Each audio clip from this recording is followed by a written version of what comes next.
السلام عليكم ورحمة الله تعالى وبركاته. الحمد لله وحده الذي نصر عبده ويد جنده والصلاة والسلام على أشرف رسول الله وعلى آله وصحبه أجمعين أما بعد. ഇസ്ലാം പഴഞ്ചനാണ്, സ്ത്രീ വിരുദ്ധമാണ്, ശാസ്ത്രവിരുദ്ധമാണ്, മനുഷ്യാവകാശ ധ്വംസനത്തിൻ്റെ ഉറവിടമാണ്, ഭീകരവാദിത്വത്തിൻ്റെ ഉറവിടമാണ്, ആധുനിക ആശയങ്ങൾക്ക് വിരുദ്ധമാണ് എന്നിവയൊക്കെയാണ് പൊതുവെ ഇസ്ലാമിനെതിരെയുള്ള ഒരു നിരന്തര ആരോപണമായിട്ട് ഈ ആധുനിക യുഗത്തിൽ വരാറുള്ളത്. അപ്പോൾ ഇതിനൊക്കെ മുമ്പ് എന്താണ് യഥാർത്ഥത്തിൽ ഇസ്ലാം എന്ന് മനസ്സിലാക്കണം. എന്താണ് യഥാർത്ഥത്തിലുള്ള ഇസ്ലാമിൻ്റെ വീക്ഷണം, ദൈവിക വീക്ഷണം എന്താണെന്ന് മനസ്സിലാക്കേണ്ടതുണ്ട്. മനുഷ്യനൊരു അന്വേഷണ മനസ്സ് സ്വാഭാവികതയാണ്. ഒരു മനുഷ്യന്റെ സ്വാഭാവികതയാണ് അന്വേഷണ മനസ്സ്. അതാണ് അവനെ എവറസ്റ്റ് കീഴടക്കാൻ, എവറസ്റ്റിൽ എന്തുണ്ടെന്ന് അറിയാനുള്ള എവറസ്റ്റ് കീഴടക്കാൻ അവനെ പ്രേരിപ്പിച്ചത്. അതുപോലെ തന്നെ മനുഷ്യവാസം തേടി ചന്ദ്രനിലേക്ക് അവനെ പോയത് അവൻ്റെ അന്വേഷണ മനസ്സിൻ്റെ ഒരു സ്വാഭാവികതയാണ്. അത് തന്നെയാണ്. അപ്പോൾ അവൻ അറിഞ്ഞിരിക്കേണ്ട ഒരു അടിസ്ഥാന ചോദ്യത്തിന് ഉത്തരമുണ്ട്. താൻ എവിടെ നിന്ന് വന്നു, നാളെ എന്താണ് സംഭവിക്കുക, തന്നെ ആരാണ് ഇങ്ങോട്ട് പറഞ്ഞയച്ച് എന്ന അടിസ്ഥാന ചോദ്യങ്ങൾക്ക് അവൻ ഉത്തരം നൽകേണ്ടതുണ്ട്. അപ്പോൾ ഇതിനെയെല്ലാം ഉത്തരം തേടിക്കൊണ്ട് ഡിവൈൻ റിയാലിറ്റി എന്ന പുസ്തകത്തിൽ ഹംസ സോറസ് കുറച്ച് ഒരു ഉദാഹരണം പറയുന്നുണ്ട്. അത് ഇങ്ങനെയാണ്: ഒരു വീട്ടിൽ ഉറങ്ങാൻ കിടന്ന ഒരാൾ നാളെ എണീക്കുമ്പോൾ ഒരു അത്യാധുനിക സൗകര്യമുള്ള ഒരു വിമാനത്തിലെത്തുന്ന ഒരാളോടാണ് ഹംസ സോറസ് ഉദാഹരിക്കുന്നത്. അപ്പോൾ അദ്ദേഹം ഇങ്ങനെ അന്നത്തെ ഉദാഹരിച്ചതിൽ രണ്ട് വിഭാഗമുണ്ട്. ഒന്നാമത്തെ ഒരാൾ താൻ എങ്ങനെയാണ് ഇവിടെ എത്തിയതെന്ന് വ്യഗ്രത കൊള്ളുന്ന ഒരാൾ. മറ്റൊരാൾ ചിന്താശേഷി നഷ്ടപ്പെട്ട് അത്യാധുനിക സൗകര്യത്തിൽ അഭിനയിച്ചു പോകുന്ന, അങ്ങനെ രണ്ടുപേരെ നമുക്ക് കാണാൻ സാധിക്കും. ഈ ഉദാഹരണം നമ്മൾ ഭൂമിയിലേക്ക് എടുത്തു നോക്കിയാൽ, നമ്മുടെ ദുനിയാവിലേക്ക് എടുത്തു നോക്കിയാൽ ഈ രണ്ടുപേരെയും കാണാൻ സാധിക്കും. നമ്മുടെ യഥാർത്ഥത്തിലുള്ള ചോദ്യത്തിന് ഉത്തരം തേടുന്നവർ, ആ ഉത്തരം തേടേണ്ടതുണ്ടെന്ന് പറയുന്നവർ. രണ്ടാമത്തെ വിഭാഗം ഉത്തരം തേടേണ്ട, നമുക്ക് ഇഷ്ടമുള്ളത് ചെയ്ത് അങ്ങനെ പോവാണ്. അപ്പോൾ ആ രണ്ടാമത്തെ വിഭാഗത്തെ നമുക്ക് പരിഗണിക്കേണ്ടതില്ല. ഒരു ചോദ്യം ചോദിക്കാൻ റൈറ്റ്സ് പോലും ഇല്ല അവർക്ക്. അപ്പോൾ ഒന്നാമത്തെ വിഭാഗമുണ്ട്, അവർക്ക് പകുതി ശരിയാണ്. കാരണം അവർ ഉത്തരം തേടാൻ ശ്രമിക്കുന്നുണ്ട്. പക്ഷെ ആ ഉത്തരം തേടേണ്ടത് സമ്പൂർണ്ണമായിരിക്കണം. സമ്പൂർണ്ണമായിരിക്കണം. അപ്പോൾ ആ സമ്പൂർണ്ണത നമുക്ക് കൈവരിക്കണം. അപ്പോൾ ആ സമ്പൂർണ്ണത എങ്ങനെയാണെന്നാണ് നമ്മൾ പറഞ്ഞു വെക്കുന്നത്. എന്താണ് ഉത്തരത്തിൻ്റെ സമ്പൂർണ്ണത? ഈ ഉത്തരങ്ങൾക്കുള്ള ഈ ഭൂമിയിലുള്ള അത്ഭുതങ്ങളിലെ ഭൂമിയിലത്തെ കാര്യങ്ങൾ സൃഷ്ടിപ്പിലേക്ക് നോക്കിയാൽ നമുക്ക് കിട്ടും. നല്ല പറയുന്നുണ്ടല്ലോ, നമ്മൾ ഭൂമിയിലത്തെ അടിസ്ഥാനങ്ങൾ കണ്ട് മനസ്സിലാക്കി എന്നാൽ എന്നിലേക്ക് എത്താം എന്നുള്ളത് പറയുന്നുണ്ട്.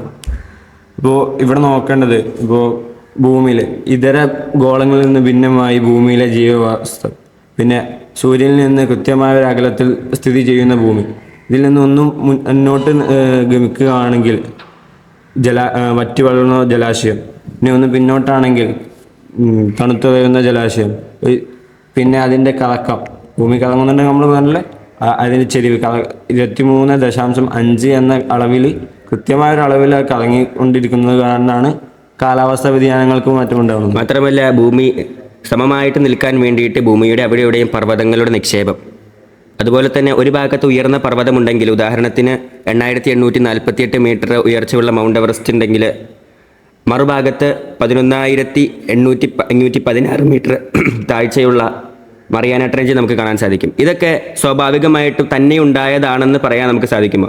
ഒരു മേശയുണ്ടെങ്കിൽ അതിന് പിന്നിലൊരു ആശാരി ഉണ്ടാകുമെന്ന് വിശ്വസിക്കുന്ന മനുഷ്യൻ ഇത്രയും സങ്കീർണമായ ഈ ഭൂമിയുടെ സൃഷ്ടിപ്പിൽ അതിന് പിന്നിലൊരു ശക്തിയുണ്ട്, അതിന് പിന്നിൽ ഒരു പ്രത്യേക ഗുണങ്ങളും വിശേഷണങ്ങളുമുള്ള ഒരു ശക്തി ഉണ്ടെന്ന് വിശ്വസിക്കാത്തത് വളരെ വിഡിത്തമാണ്. അതൊരു സ്വാഭാവികതയാണെന്ന് പറയുന്നത് എത്ര വിഡിത്താണെന്ന് നമ്മൾ ആലോചിക്കണം. അപ്പോൾ അങ്ങനെയുള്ള ഒരു സ്റ്റാവ് എല്ലാം ഒരു ഡിസൈനർ ഉണ്ട്, എല്ലാത്തിൻ്റെ പിന്നിലൊരു ഡിസൈനർ ഉണ്ട്. അങ്ങനെയുള്ള അവർക്ക് ആ സ്റ്റാവിന് അത്രക്ക് ഗുണങ്ങൾ വേണം, എല്ലാ ഗുണങ്ങളും വേണം. ഇത്രയും സങ്കീർണമായ സൃഷ്ടിപ്പിന്റെ പിന്നിൽ ആ സങ്കീർണതയോടെ സൃഷ്ടിക്കാൻ കഴിയുന്ന ഒരു ശക്തനായ സൃഷ്ടാവ് വേണ്ടതുണ്ട്. ഡിസൈനർ. അപ്പോൾ ആ ഡിസൈനർ എങ്ങനെ ആയിരിക്കണം എന്നാൽ പിന്നെ വരുന്ന ചർച്ചയുള്ളൂ.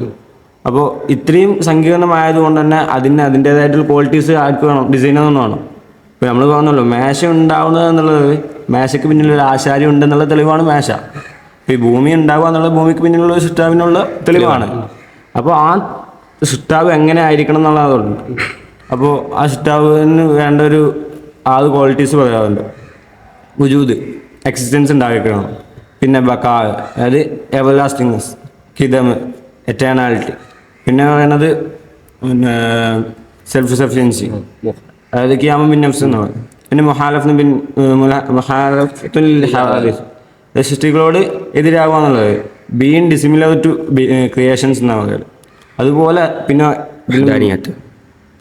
മതപ്രധാനമായ ഒന്നാണ് വഹ്ദാനിയത്ത്, അതായത് സിംഗുലാരിറ്റി. അപ്പോൾ ഇത്രയും ക്വാളിറ്റീസ് ഉള്ള ഒരു ഡിസൈനർ തന്നെ ഇത്രയും സങ്കീർണമായ ഒരു സൃഷ്ടിക്കാൻ കഴിയുള്ളൂ. അപ്പോൾ ഇങ്ങനെയുള്ള ഒരു ദൈവ സങ്കല്പമാണ് ഇസ്ലാമിൻ്റെത്. ഇസ്ലാമിൻ്റെ ഇഖ്ലാസ് സൂറത്തിലായിട്ടൊക്കെ പറയുന്നത് ഇങ്ങനെയുള്ള ഒരു ദൈവത്തിനാണ്. ഈ സിഫത്തുകളുള്ള ഒരു ഡിസൈനറിനെ പറ്റിയാണ് ഇസ്ലാം നമുക്ക് പരിചയപ്പെടുത്തി വരുന്നത്. അങ്ങനെ ഇസ്ലാം പരിചയപ്പെടുത്തിയൊരു ദൈവത്തിന്റെ വീക്ഷണം, ദൈവിക വീക്ഷണമാണ് ഇവിടെ അവതരിപ്പിച്ചത്. ഈ ദൈവിക വീക്ഷണം പ്രബോധനം ചെയ്യാനാണ് ആദം നബി അലൈഹി ഇസ്ലാം തൊട്ടുള്ള ഇങ്ങനെയുള്ള പ്രവാചകന്മാരെ നിയോഗിക്കപ്പെട്ടത്. എത്രയോ പ്രവാചകന്മാര്. അതിൽ അന്ത്യ പ്രവാചകനായ മുഹമ്മദ് മുസ്തഫ സല്ലല്ലാഹു അലൈഹി വസല്ലം തങ്ങള് പ്രബോധനം ചെയ്തു. അപ്പോൾ ഈ പ്രവാചകനെ പറ്റി കുറെ ആരോപണങ്ങൾ ഉന്നയിക്കാറുണ്ട്.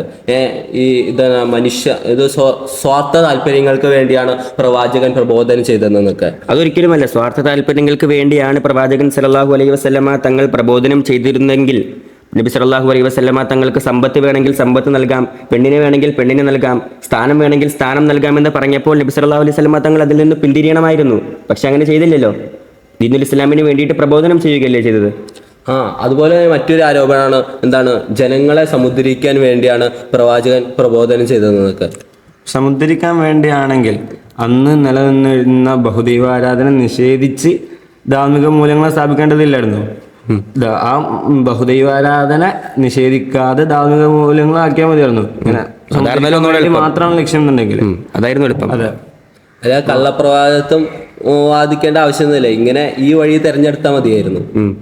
അപ്പോൾ നമ്മൾ ഇതിലൂടെയൊക്കെ നോക്കുമ്പോൾ പ്രവാചകൻ ആ ഇസ്ലാമിക, അതായത് അറേബ്യൻ ഭൂഖണ്ഡത്തിൽ തുടങ്ങിയ ഇസ്ലാം ഇന്ന് നമ്മൾ നോക്കുകയാണെങ്കിൽ ലോകം മുഴുവൻ വ്യാപിച്ചു നിൽക്കുകയാണ്. ശരിയാണ്. ആ ഉദ്ദേശശുദ്ധിയാണ് അറേബ്യയിൽ മാത്രം ചുരുങ്ങിയിരുന്ന ഇസ്ലാമിൽ നിന്ന് ലോകത്തിന്റെ വിവിധ ഘട്ടങ്ങളിലേക്ക് പ്രചരിപ്പിച്ചതും ഇന്നത്തെ ലോകത്തിലെ വലിയ ശക്തികൾക്കിടയിൽ ഏറ്റവും കൂടുതലായിട്ട് വളരുന്ന ഒരു മതമായിട്ട് ഇസ്ലാമിനെ കാണാൻ സാധിക്കുന്നതും. പിന്നെ അത് നമുക്ക് കാണാൻ സാധിക്കും. അതായത് ഏറ്റവും കൂടുതൽ ഇസ്ലാമിനെ ഏറ്റവും കൂടുതൽ വിമർശിക്കുന്ന അമേരിക്കൻ നാടുകൾ, വെസ്റ്റേൺ ആണ് ഇസ്ലാമിന്റെ എതിർവശത്ത് നിൽക്കുന്നത്. ആ നാടുകളിൽ പോലും ഇസ്ലാമാണ് ഏറ്റവും കൂടുതൽ വളരുന്നത്. അതിന്റെ സ്റ്റാറ്റിക്സ് കണക്ക് നമ്മൾ പരിശോധിക്കുകയാണെങ്കിൽ ഇൻഡസ്ട്രിയൽ റവല്യൂഷൻ ഇല്ലേ ഈ 21ാം നൂറ്റാണ്ടിൽ അതിൽ ഏകദേശം 5% അതിന് ഗ്രോത്ത് ഉണ്ടായിട്ടുണ്ടെന്നാണ് പഠനങ്ങൾ തെളിയിക്കുന്നത്. അപ്പം എന്തുകൊണ്ടും ഈ ആശയം കണ്ട് ഇതിൻ്റെ ശുദ്ധി കണ്ടിട്ട് വരുന്ന ആൾക്കാരാണ് ഇതൊക്കെ. അതിലും ഇപ്പോഴും കൂടുതൽ സ്ത്രീകളാണ് മനസ്സിലാക്കി. അവർക്ക് നല്ലൊരു വാസയോഗ്യമായില്ല, അവർക്ക് എന്തുകൊണ്ടും ഒരു പ്രശ്നങ്ങളും ഇല്ലാതെ ജീവിക്കാൻ കഴിയുന്ന ഒരു ആശയമാണെന്ന് മനസ്സിലാക്കിയിട്ട് വരുന്ന ആൾക്കാരാണ് ഇതൊക്കെ. ഈ വെസ്റ്റേൺ നാടുകളാണ് ഇസ്ലാം ഏറ്റവും കൂടുതൽ പുലുകുന്ന വെസ്റ്റേൺ നാടുകൾ പോലെയാണ് ഇസ്ലാമിനെ ഏറ്റവും കൂടുതൽ വിമർശിക്കുന്നത് നമുക്ക് കാണാം. എങ്ങനെയാണ് ഈ വിമർശനത്തിലേക്ക് നമ്മൾ എത്തിയത് നോക്കുകയാണെങ്കിൽ വെസ്റ്റേണിൻ്റെ എല്ലാ എതിർവശത്തും നിൽക്കുന്നത് ഇസ്ലാമാണ്. ഇസ്ലാം മുന്നോട്ട് വയ്ക്കുന്ന പുതിയ പുതിയ ഇസങ്ങൾ, അതിലേക്ക് എല്ലാം എതിർവശത്ത് നിൽക്കുന്ന ഇസ്ലാമാണ് നമുക്ക് മനസ്സിലാക്കാൻ സാധിക്കും. ഇപ്പോൾ അതിനു മുമ്പ് ഈ വെസ്റ്റേൺ എങ്ങനെ ഈ വിമർശനത്തിലേക്ക് എത്തി, വെസ്റ്റേൺ എങ്ങനെയാണ് ഈ നിലപാടിലേക്ക് എത്തിയത് നമുക്ക് മനസ്സിലാക്കണം. ഇപ്പോൾ വെസ്റ്റിൻ്റെ ഈ ഇൻഡസ്ട്രിയൽ റവല്യൂഷൻ്റെ ഇതിനൊക്കെ ശേഷമുള്ള വെസ്റ്റിൻ്റെ ഇത് പറഞ്ഞാൽ പൂർണ്ണമായിട്ടും മതത്തോടൊരു വിരോധം ഇതാണ്. ഈ മതവിരോധം എങ്ങനെ വന്നു എന്നുള്ളത് നോക്കുകയാണെങ്കിൽ ഫ്രഞ്ച് റവല്യൂഷൻ്റെ ഒക്കെ മുമ്പ്, അതായത് അവിടെ പൂർണ്ണമായിട്ടും ക്രിസ്ത്യാനിറ്റിയിൽ ഉണ്ടായ ആൾക്കാരാണ്. അവരിപ്പോൾ ക്രിസ്ത്യാനിറ്റിയോടും മതവിരോധം നിൽക്കുന്ന ആൾക്കാർ. ഇതിനുള്ള നോക്കിയാൽ അന്നുണ്ടായ ക്ലർജിമാർ, പുരോഹിതന്മാർ, അവിടുത്തെ ജമ്മിയുടിയന്മാർ ഇല്ലെ അവിടുത്തെ മുതലാളിമാരെ ഓലൊപ്പം കൂടിച്ചേർന്ന് ഇവരുമായി സാധാരണ ജനങ്ങളിൽ നിന്ന് ടാക്സ് ഈടാക്കുക, അവരെ മുടിപ്പിച്ച് അവരെ ചൂഷണം ചെയ്ത് മുടിപ്പിച്ച്. അപ്പോൾ ഇങ്ങനെയുള്ള സാഹചര്യത്തിൽ ഇവർക്ക് എന്താ ഈ ക്ലർജിമാരോട് ഇല്ല ഈ സിസ്റ്റത്തോട് വെറുപ്പ് വന്നു. സ്വാഭാവികമാണല്ലോ, ഇങ്ങനെ ചൂഷണം ചെയ്യപ്പെടുമ്പോൾ ആ വെറുപ്പ് പിന്നെ ആ മതത്തോടായി. പിന്നെ ആ മതത്തിൽ നിന്ന് മറ്റു മതങ്ങളോടൊക്കെയുള്ള വെറുപ്പായി. ഇവർ കണ്ടത് ഇങ്ങനത്തെ ഈ ക്രിസ്ത്യാനിറ്റിയിൽ ചൂഷണം ചെയ്യുന്ന ഈ പുരോഹിതന്മാരാണ്. ഇത് കണ്ടിട്ട് ഇതാണ് മതം, എല്ലാ മതങ്ങളും ഇങ്ങനെയാണെന്നുള്ള ധാരണയിൽ എല്ലാ മതത്തോടുള്ള വിരോധം. ആ വിരോധത്തിലാണ് കമ്മ്യൂണിസം, ക്യാപിറ്റലിസത്തിനെതിരെയുള്ള കമ്മ്യൂണിസത്തിന്റെ ഉയർച്ചയൊക്കെ നമുക്ക് കാണാൻ സാധിക്കുന്നു. അപ്പോൾ ഇതിൻ്റെ ഇടയിൽ ഈ പിന്നെ ഇൻഡസ്ട്രിയൽ റവല്യൂഷൻ്റെ ഒക്കെ തുടക്കത്തിൽ വന്ന ഒരു ഇസം കൂടിയാണത് ഫെമിനിസം. ഫെമിനിസത്തെ പറയുകയാണെങ്കിൽ ഫെമിനിസം നമ്മൾ ചർച്ച ചെയ്യേണ്ട വിഷയമാണ്. അപ്പോൾ ഇൻഡസ്ട്രിയൽ റവല്യൂഷൻ്റെ കാലത്ത് ആണുങ്ങളും പെണ്ണുങ്ങളൊക്കെ ഒരുപോലെ ജോലിക്ക് പോകാൻ തുടങ്ങിയ ഒരു സമയമാണ് ആ സമയം. അപ്പോൾ ആ സമയത്ത് ആണുങ്ങൾക്ക് കിട്ടുന്ന ശമ്പളത്തിൻ്റെ പകുതി ശമ്പളം പോലും പെണ്ണുങ്ങൾക്ക് കിട്ടുന്നില്ല. അപ്പോൾ അവരെന്ത് ചെയ്തു, അവരുടെ റൈറ്റ്സിന് വേണ്ടി അവരുടെ ശമ്പളം ആണുങ്ങളെ പോലെ തന്നെ അവർക്കും കിട്ടണം, അവർക്കുള്ള അതിനുള്ള അവകാശം അവർക്കുണ്ടെന്നും പറഞ്ഞ് പിന്നെ മറ്റേ ഗാർഹിക പീഡനം അങ്ങനത്തെ സാധനങ്ങളെ എതിർത്തുകൊണ്ട് അവർ മുന്നോട്ട് വെച്ച ഒരാശയമാണ്. പിന്നീട് അതെന്തായി, പല വേവ്സുകളിലായിട്ട് തീർത്തും പുരുഷന്മാരെ എതിർത്തുകൊണ്ട് പുരുഷന്മാരുമായിട്ട് കിടപ്പറ പങ്കിടരുത്, തങ്ങളുടെ ശത്രുക്കളാണ് അവർ, ശത്രുക്കളുടെ കൂടെ ആണ് നിങ്ങൾ കിടപ്പറ പങ്കിടുന്നത്, അങ്ങനത്തെ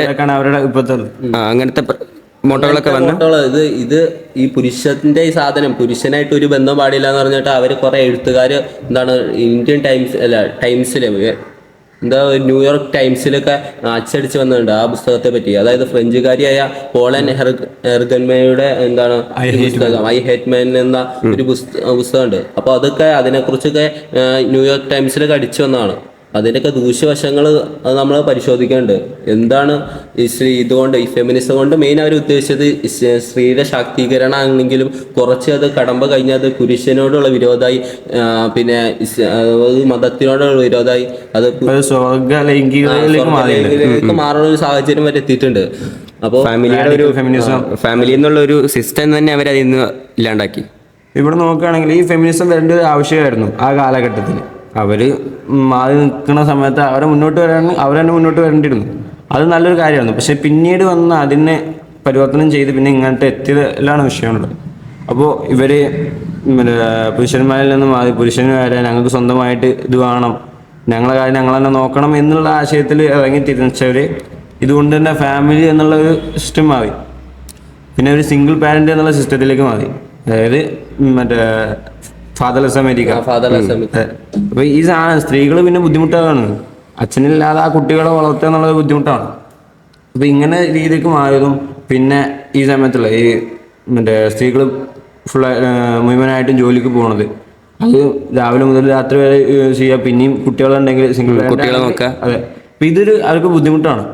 അവർക്ക് ബുദ്ധിമുട്ടാണ് ഈ ഫെമിനിസത്തിന്റെ യഥാർത്ഥ ഉദ്ദേശങ്ങൾ. അവർക്ക് വോട്ടവകാശം, ഫസ്റ്റത്തെ ഉദ്ദേശം വോട്ടവകാശം മേടിക്കണം, വിദ്യാഭ്യാസം കൊടുക്കണം, തുല്യത വേണം, ജോലിയിലേക്ക് തുല്യത വേണം എന്നാണ് അവരുടെ മെയിൻ സാധനം. പക്ഷെ ഇതൊക്കെ ഇതിനൊക്കെ മുമ്പ് ഇസ്ലാം ഇതൊക്കെ അനുവദിച്ചു കൊടുത്തിട്ടുണ്ടെന്നാണ് യാഥാർത്ഥ്യം.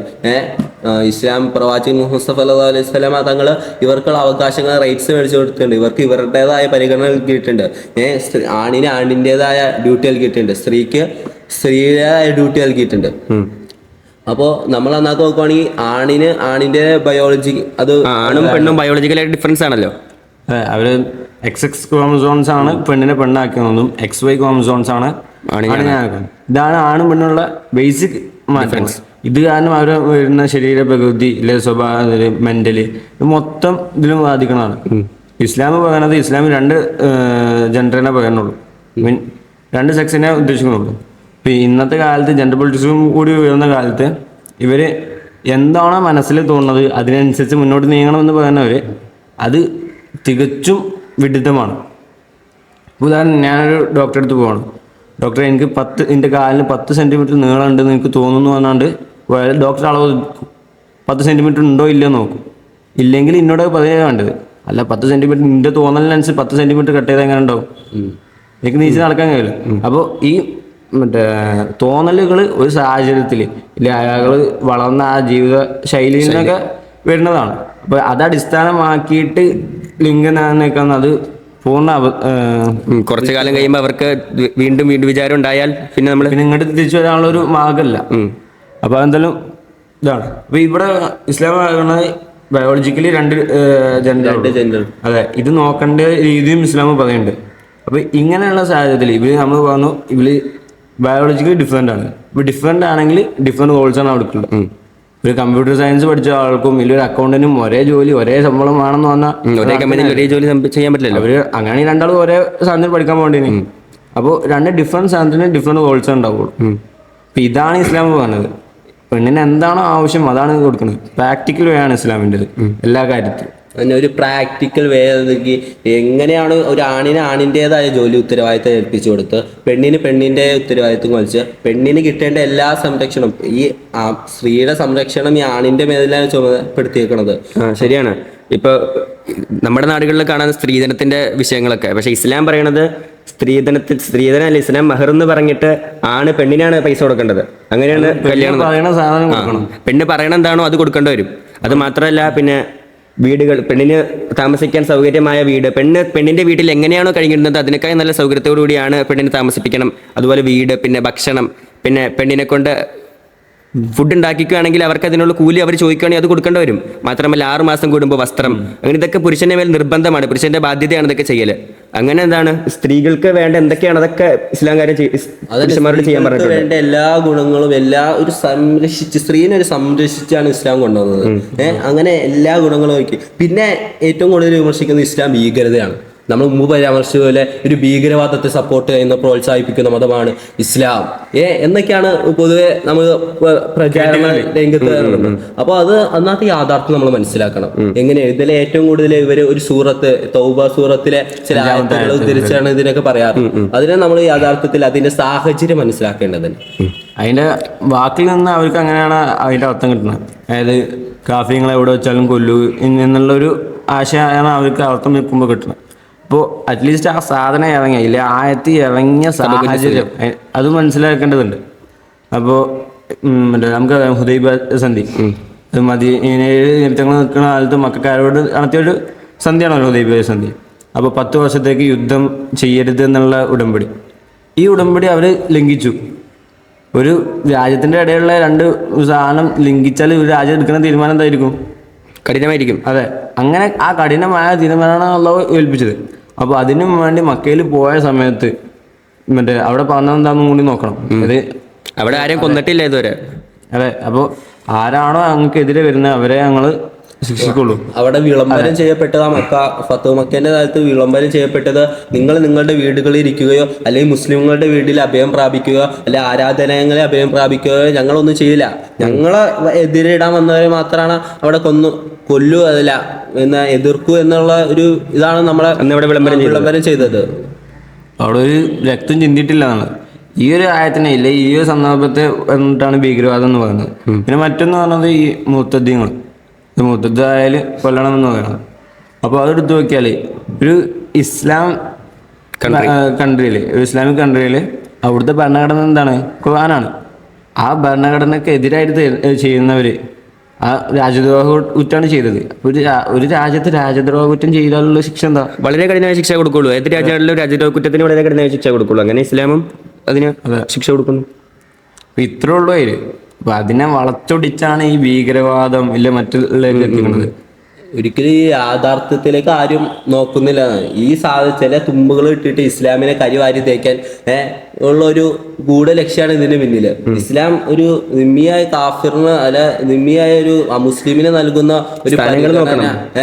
അവര് യുദ്ധത്തില് ഒരു ഇസ്ലാമിക രാജ്യത്ത് അവര് ടാക്സ് നികുതി നൽകി ജീവിക്കാൻ തീരുമാനിച്ചാൽ അവരുടെ പൂർണ്ണ ഉത്തരവാദിത്തം ഒരു മുസ്ലിമിന് നൽകേണ്ട അതേ ഉത്തരവാദിത്തം അവരുടെ ശരീരത്തിൽ അവരുടെ മാല് അവരുടെ സ്വത്തില് അതൊക്കെ മുസ്ലിം ഒരു ഇസ്ലാമിക രാജ്യത്തിൽ ഭരണാധികാരി അത് ചുമതലപ്പെട്ടതാണ്.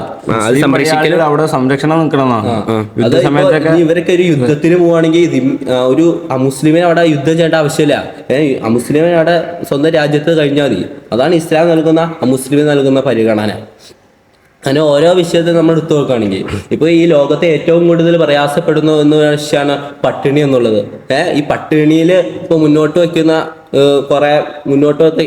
ആശയങ്ങൾ ഇപ്പൊ ക്യാപിറ്റലിസത്തിന്റെ കീഴിലേക്ക് എല്ലാ മുതലാളിത്തരും എല്ലാ വ്യവസായങ്ങളും ഒരു നിശ്ചിത തുക ഈ തുക മൊത്തം ചിലവരിൽ മാത്രം അടിഞ്ഞുകൂടുന്ന സാഹചര്യമുണ്ട്. അവിടെയാണ് ഇസ്ലാമിന്റെ സക്കാത്ത് എന്ന സിസ്റ്റം വളരെ പ്രസക്തമാണ്. നമ്മള് ഇപ്പൊ എൻ്റെ കയ്യിൽ ഒരു സമ്പത്ത് ഉണ്ടെങ്കിൽ അതിൽ 2.5% എൻ്റെ അല്ല, ഈ പാവപ്പെട്ട ആളുകൾക്ക് അവകാശപ്പെട്ടതാണെന്നാണ് ഇസ്ലാം പറയണത്. അപ്പൊ അതവർക്ക് പിടിച്ചു വെച്ച് വാങ്ങാന്നാണ്. അപ്പം ഇതിനൊക്കെയുള്ള വിഷയം ഇപ്പോൾ ഇങ്ങനെ ഈ പോവേർട്ടി പ്രശ്നമായിട്ട് വന്നപ്പോഴാണ് ഇത് ഈ കമ്മ്യൂണിസം പോലത്തെ ദിവസങ്ങൾ വന്നത്, കാസ്റ്റ് സിസ്റ്റം ഇതൊക്കെ ഉള്ളതാണ്.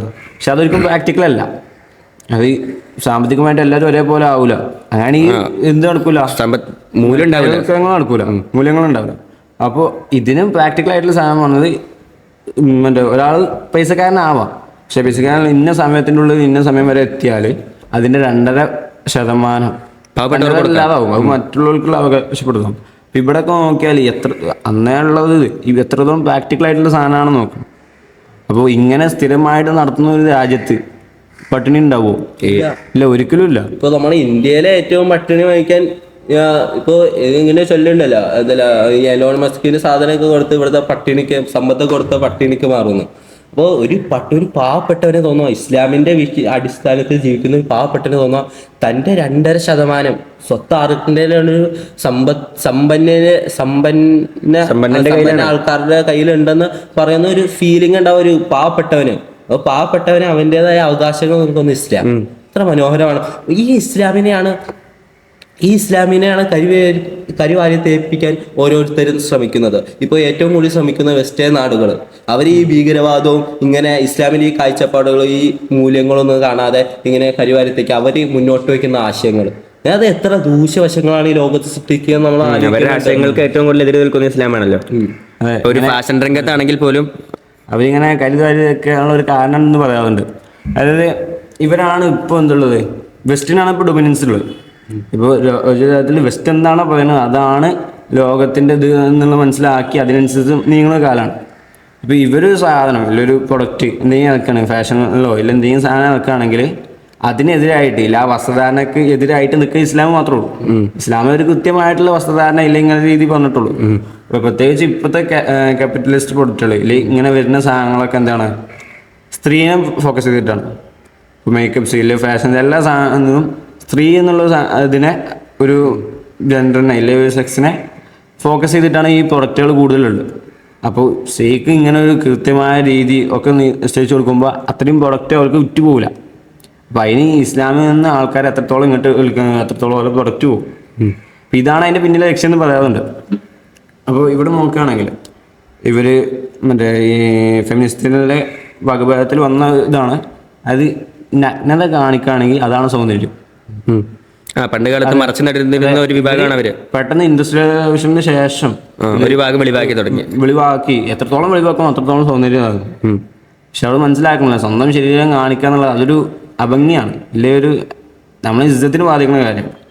അഭിമാനം അതിനെല്ലാം ഒരു സ്വാഭാവിക ചിത്രീകരിച്ച് വെസ്റ്റേൺ നാടുകൾ അങ്ങനെ ഒരു സ്വാഭാവികത അവരുടെ ഇസങ്ങൾ ഈ ലോകത്തെ വെച്ച ദൂഷ്യവശങ്ങൾ അന്നത്തെ ഏറ്റവും കൂടുതൽ ഇപ്പം നമ്മൾ ഈ ആപ്പ് ഇൻഡെക്സ് ഒക്കെ ഉണ്ടല്ലോ, ആപ്പ് ഇൻഡെക്സ് ഒക്കെ എടുത്ത് നോക്കുകയാണെങ്കിൽ അന്നത്തെ ഏറ്റവും കൂടുതൽ ഏറ്റവും വലിയ സ്ഥാനത്തൊക്കെ ഫിൻലൻഡിലേക്കൊക്കെ ഏറ്റവും കൂടുതൽ ആത്മഹത്യ എടുക്കണം. ഈ ഹാപ്പി ഇൻഡെക്സിലേക്കുള്ള 2ാമത് രാജ്യം ഏറ്റവും കൂടുതൽ ബലാത്സംഗം നടക്കുന്ന രാജ്യങ്ങളുണ്ട്. അപ്പോൾ ഇത് എന്ത് അടിസ്ഥാനത്തിലാണ് ഇവർ ഹാപ്പി ഇൻഡെക്സ് കണക്കാന്ന് വേറെ ചർച്ചയാണ്. അപ്പോൾ ഇങ്ങനെ സ്ട്രക്ചർ ഇല്ലേ ഒരു പബ്ബ് ഇതൊക്കെ നിങ്ങൾ ഉണ്ടായി വിചാരിച്ച് ഹാപ്പി ആവണമെന്നില്ല. ഇപ്പോൾ ഒരാൾക്ക് ടെൻഷൻ വന്ന് പോയി ഡ്രഗ് അടിക്കുക എന്നുള്ളത് വെച്ചാൽ ഒരാൾക്ക് ഹാപ്പി ആവണമെന്നില്ല. അതൊരു സുസ്ഥിരമായിട്ടുള്ള ഒരു മാർഗമല്ല. അതിന് ഈ ടെൻഷൻ ഇങ്ങനത്തെ ഒരു നമ്മൾ ഒരു മുസ്ലിമിന് ഒരിക്കലും ഏതൊരു പരാജയം തളർത്തൂല അവനെ. ഇതിനൊക്കെ കഴിയുന്ന ഒരു ദൈവമുണ്ട്, സർവ്വസൃഷ്ടാവായ എല്ലാത്തിനും ശക്തിയുള്ള ഒരാളുണ്ടെന്ന് വിശ്വസിക്കുന്നവനെ എങ്ങനെ പ്രയാസങ്ങളും എല്ലാ വിഷമങ്ങളും ഒരു ദൈവത്തിലേക്ക് സമർപ്പിക്കാൻ അവനക്കൊരു അവസരം ഇസ്ലാമിൽ നൽകുന്നുണ്ട്. അത് അവന്റെ എല്ലാ പ്രശ്നങ്ങളും അവിടെ തീരണ്ട അവിടെ. പക്ഷെ ഇവര് മുന്നോട്ട് വയ്ക്കുന്ന ആശയം ദൈവമൊന്നുമില്ല, ഒന്നുമില്ല, കുടുംബവ്യവസ്ഥ വരെ തകർത്തു. അതാണ് ഏറ്റവും കൂടുതൽ ഇന്നത്തെ ഒരു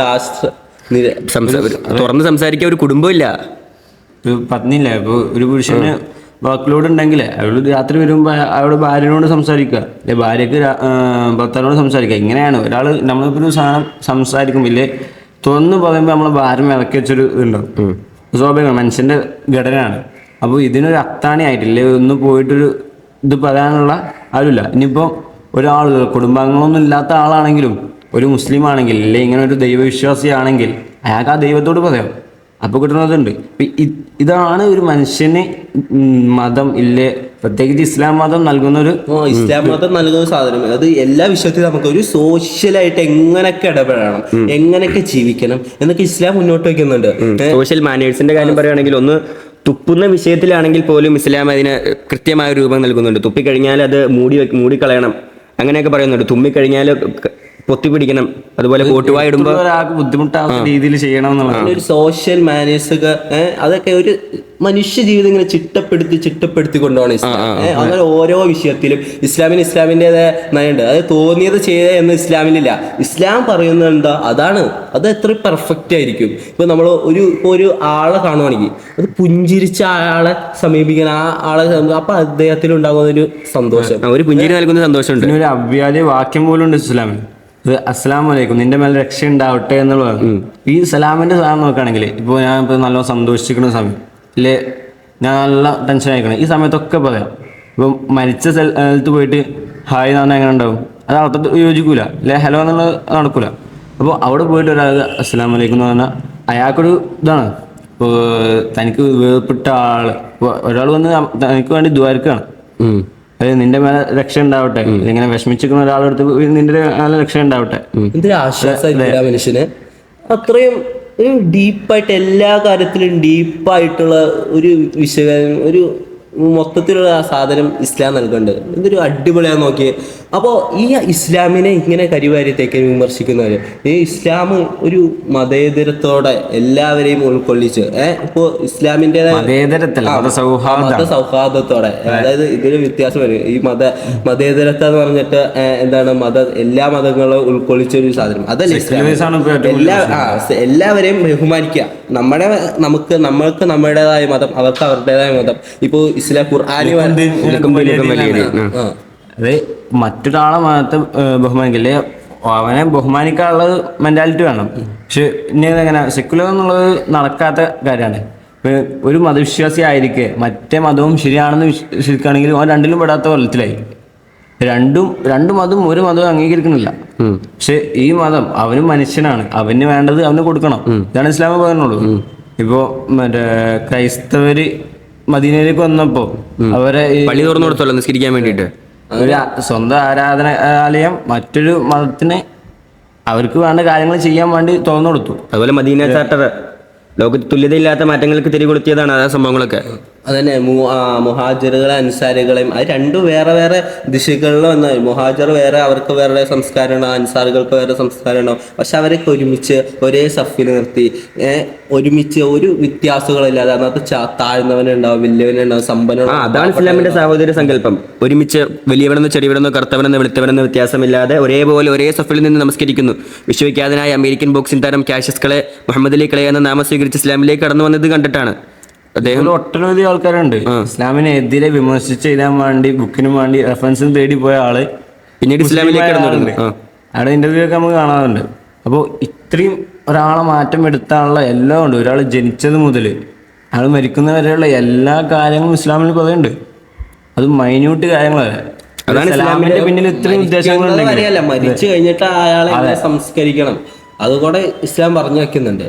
അപ്പോൾ അങ്ങനെയൊക്കെയുള്ള ഒരു ഇസ്ലാം ഒരു അപരനെ ചേർത്ത് പിടിച്ച് പാവപ്പെട്ടവനെ ചേർത്ത് പിടിച്ച് അങ്ങനെ ഈ ലോകത്തെ എന്തൊക്കെ വൈകല്യം ഇതൊക്കെ ആർക്ക് അനുഭവിക്കും, എന്തൊക്കെ പ്രശ്നങ്ങൾ അനുഭവിക്കുന്നുണ്ടോ, എന്തൊക്കെ കഷ്ടപ്പാടുകൾ അനുഭവിക്കുന്നുണ്ടോ അവരെല്ലാം ചേർത്ത് പിടിക്കുന്ന ഒരു മനോഭാവമാണ് ഇസ്ലാം സ്വീകരിക്കുന്നത്. അതാണ് ഇസ്ലാമിൻ്റെ ഒരു സമ്പൂർണ്ണത. എല്ലാവരെയും ഉൾക്കൊള്ളിച്ച് എല്ലാ കാര്യങ്ങളും പറഞ്ഞ് എല്ലാം നിശ്ചയിച്ച് ഒരു സമ്പൂർണമായ ഇസ്ലാം. ആ സമ്പൂർണതയാണ് ഇസ്ലാമിന്റെ സൗന്ദര്യം. ഇസ്ലാമിന്റെ ഇവിടെ പറയുന്നത് ഇങ്ങനെയൊക്കെ ഉള്ളത് തന്നെ ഒരു പഴഞ്ചൻ രീതിയാണ്. ഇതൊന്നും മോഡേൺ ആവാണ്ട് എന്നാണ് ഇപ്പോഴത്തെ ആൾക്കാർ പറയുന്നത്. ഇതാണ് നമ്മൾ ഫസ്റ്റ് പറഞ്ഞത്, ഇസ്ലാം പഴഞ്ചനാണ്. അപ്പോൾ ഒരു സാധനം പഴഞ്ചനാണെങ്കിൽ കുറച്ച് പഴകിയതാണെന്ന് വിചാരിച്ചാൽ എന്താ പ്രശ്നം? പക്ഷെ ഇവിടെ ആശയത്തിൽ വരുന്നത് പുതിയത് മാത്രമേ ശരിയുള്ളൂ, പഴയത് മൊത്തം തെറ്റാണെന്നുള്ള വിഷയം. പുതിയതിൽ ശരിയുണ്ടാവും, അപ്ഡേറ്റ് ആകുമ്പോൾ അതിനും നല്ല കാര്യങ്ങളെ വരിക. പക്ഷെ ഈ അപ്ഡേറ്റ് ആയത് മാത്രമേ ശരിയുള്ളൂ എന്നുള്ളിടത്താണ് ഈ പ്രശ്നം വരുന്നത്. അവിടെയാണ് പ്രശ്നം. ശരിയാണ്. അത് ഇവര് നിൽക്കുമ്പോൾ ഇവരെ പിതാമഹന്മാരില്ല, അവർ ചെയ്തു വന്നതിന് കാര്യങ്ങൾ തെറ്റാണെന്നുള്ള വിശ്വാസം. അപ്പോൾ ഒരു സാധനം പഴകി എന്നുള്ളത് കൊണ്ട് ശരിയോ തെറ്റാന്നല്ല, അതിൽ ശരിയോ തെറ്റാണെന്ന് നമ്മൾ വേറെ എടുത്തു നോക്കണം. ഇപ്പോൾ പുതിയത് തെറ്റൊന്നും ഉണ്ടാക്കാം. ഇപ്പോൾ ഫാമിലി എന്നുള്ള ഇൻസ്റ്റിറ്റ്യൂഷൻ തകർക്കുക എന്നുള്ളത് അത് പൂർണ്ണമായിട്ടും തെറ്റാണ്. പക്ഷെ അത് പുതിയതായിട്ട് വന്നതാണ്. പുതുതാണെന്ന് വിചാരിച്ചാൽ നമ്മൾ ശരിയാണെന്ന് പറയാൻ കഴിയില്ല. ഇതാണ് ആ പഴഞ്ചനാണെന്നുള്ള കാര്യത്തെ പറ്റി. പഴഞ്ചനാണെന്ന് ഒരാള് ബഷീറിനോട് ഒരിക്കല് ചോദിക്കുന്നുണ്ട് ഇസ്ലാം പഴഞ്ചനാണ്. അപ്പൊ ഈ സൂര്യന് ചന്ദ്രന് ഇതൊക്കെ പഴഞ്ചനാണെന്ന് തിരിച്ച് ബഷീർ പറയുന്ന ഒരു രസകരമായ മറുപടി. ഇവിടെ നമ്മൾ മനസ്സിലാക്കേണ്ട ഇസ്ലാമിന്റെ എല്ലാ ആശയങ്ങളും ഇതിനെയൊക്കെ പറ്റി നമ്മൾ വിശദമായിട്ട് നോക്കുകയാണെങ്കിൽ അതിന്റെ പുറന്തലി മാത്രമാണ് ആൾക്കാർ കാണുന്നുള്ളൂ. അതിന്റെ അന്തസത്തയിലേക്കൊന്നും ആരും കിടക്കുന്നില്ല. അന്തസത്തയിലേക്ക് കിടക്കുകയാണെങ്കിൽ അത് എത്ര അത്യാനന്ദകരമാണെന്ന് ആരും മനസ്സിലാക്കുന്നില്ല. അങ്ങനെ എല്ലാവരെയും ഉൾക്കൊള്ളിച്ചൊരു ഇസ്ലാം അല്ലേ, അത് എത്ര മനോഹരമായ ഇസ്ലാം. ഇതൊക്കെ ഈ സമ്പൂർണമായ ഇസ്ലാം, സമ്പൂർണ്ണതയാണ് ഇസ്ലാമിന്റെ ഇസ്ലാമിന്റെ സൗന്ദര്യം.